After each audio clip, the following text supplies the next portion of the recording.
rinne me potta go mo scuba paintála as Canastáin. Oh, agus rinne me fráma go mo fictúd amachchas cipinnílir con róte.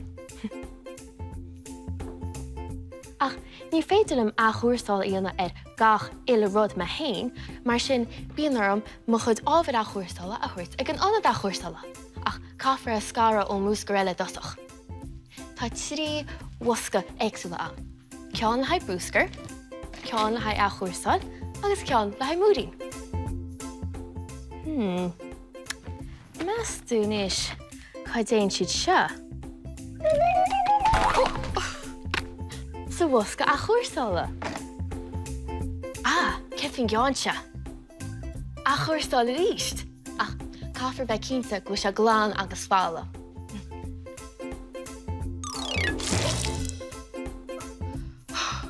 Well, tá se fála is ar éanús.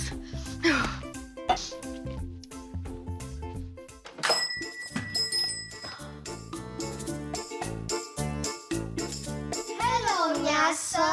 Hello, Maeve. Hello, Omar.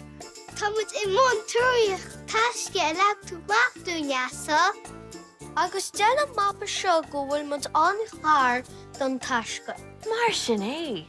Cai go bhfuil sí áte cían seo. Oh, is mála mar gultacha. Hello, wá? Ja, na haide. Mar dar tú hain. Bell, tá picture de hisan ar an mapa. Masú ceirta an. Cunig í súna macho. Well, tá tú leitahú. Well, bhfuil sad go a hain ach gwyl sarmid synta am hain carchor mewn taisce. Tar chom an mapa go bheice me. Ar ai leis an táireacht a háirde?